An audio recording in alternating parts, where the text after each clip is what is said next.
Hello everyone. हमने last time direct indirect speech जो है डिस्कस किया था, जिसको हम नरेशन भी बोलते हैं एंड रिपोर्टेड स्पीच भी बोलते हैं। तो उसी सीरीज में आज मैं नेक्स्ट वीडियो लेकर आई हूँ, जिसमें कि आज हम बात करेंगे कि अगर रिपोर्टेड स्पीच जो होती है उसमें अगर कोई यूनिवर्सल ट्रुथ होता है, हैबिचुअल फैक्ट होता है, प्रोवर्बियल ट्रुथ होता है, या कोई हिस्टोरिकल फैक्ट होता है। मतलब कि कोई एक ऐसा ट्रुथ जो कि बदल नहीं सकता, कोई एक ऐसी हैबिचुअल फैक्ट है जिसको आप बदल नहीं सकते, कोई प्रोवर्ब कही गई है उसको आप चेंज नहीं कर सकते, और कोई हिस्टोरिकल फैक्ट है जो हिस्ट्री में बोला गया है उसको आप चेंज नहीं कर सकते। तो ऐसी जो चीजें होती हैं जो हमेशा रहने वाली होती हैं, उन उसमें हम क्या करते हैं, डायरेक्ट को जब इनडायरेक्ट स्पीच में चेंज करते हैं तो हमारा जो फर्स्ट पार्ट है वो चेंज होता है, लेकिन जो रिपोर्टेड स्पीच होती है उसमें चेंज नहीं आता है, वो एज इट इज रहता है। इट मीन हम इसको कैसे समझ सकते हैं, हम एग्जाम्पल से समझ सकते हैं। जैसे यहाँ पर मैंने एक एग्जाम्पल लिया है, the teacher said the sun rises in the east, कि सन कहाँ उगता है, ईस्ट में। तो टीचर ने कहा कि सन जो है वो ईस्ट में उगता है। तो ये जो एक चीज है कि सन जो है, सूरज जो है ईस्ट, पूर्व दिशा में उगता है, ये कभी भी चेंज नहीं होने वाली चीज है।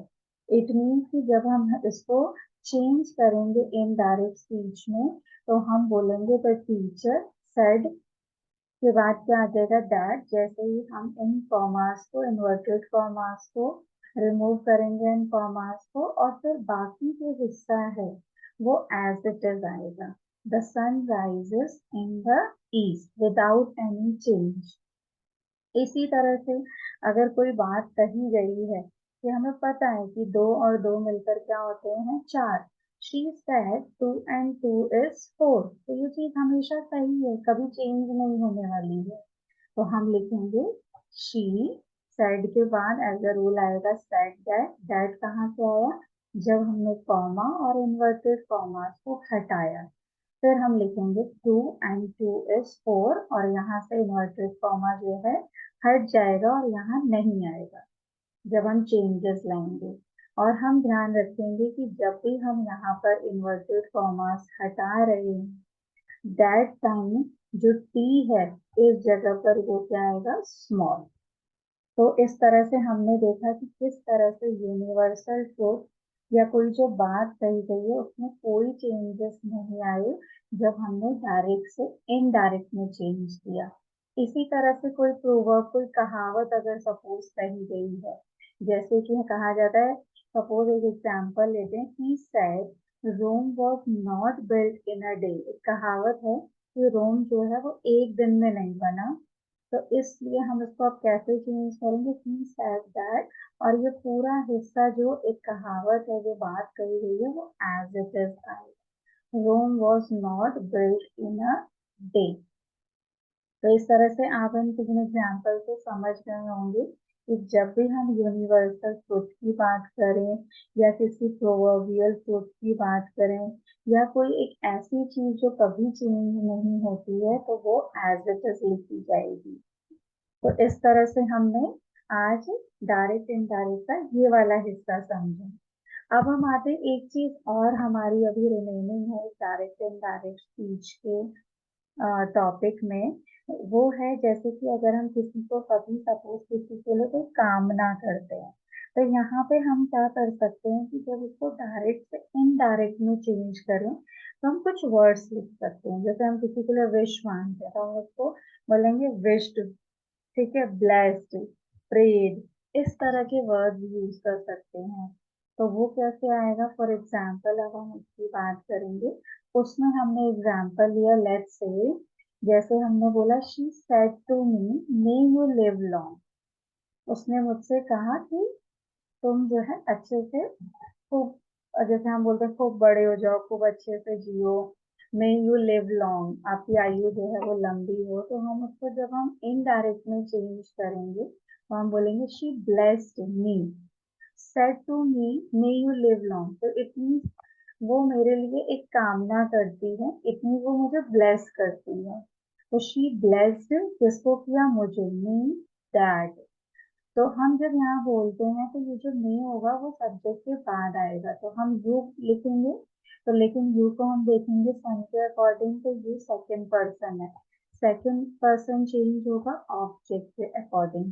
तो मी अपने लिए क्या बोलता है, आई, तो हम बोलेंगे आई। और मे जो है उसके बाद क्या बन जाएगा, might as a rule, and then I might live long. तो इस तरह से हम चेंजेस करेंगे।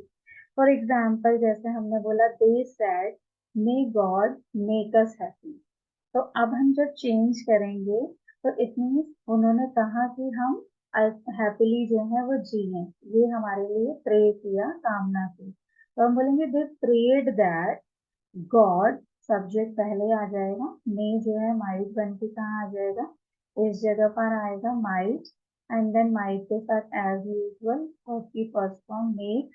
अब यहाँ पर है अस, अस क्या है, अकॉर्डिंग टू सन अस किसके लिए बोला जाता है, वी के लिए। वी फर्स्ट पर्सन है, फर्स्ट पर्सन चेंज होगा हमारा सब्जेक्ट के अकॉर्डिंग, तो दे के लिए क्या बोला जाएगा, them happy, they pray that God might make them happy. तो इस तरह से हमने देखा कि जब हम किसी के लिए ब्लेसिंग रखते हैं, जब हम ब्लेस करते हैं, जब हम विश करते हैं, प्रे करते हैं, तो हम इन शब्दों का यूज कर सकते हैं।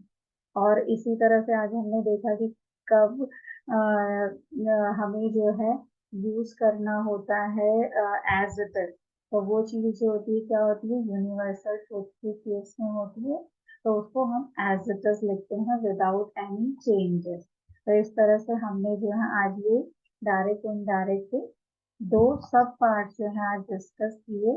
तो मुझे आशा है कि आप लोगों को अच्छे से समझ आया होगा, क्योंकि मैंने इसको बेसिक से स्टार्ट किया और एक एक चीज को बहुत बारीकी से लेने की कोशिश की, ताकि आपको जैसे मैथ में आप एक फॉर्मूले से पूरे क्वेश्चन को सॉल्व कर लेते हैं, वैसे ही इंग्लिश जो कि एक बड़ी प्यारी लैंग्वेज है, बड़ी अच्छी लैंग्वेज है, तो उसमें भी कुछ छोटे मोटे रूल्स अगर आप ध्यान रखते हैं तो इजीली उनको फॉलो करके आप उन जो टॉपिक है जो आपको नॉर्मली टफ लगते होंगे वो नहीं लगेंगे।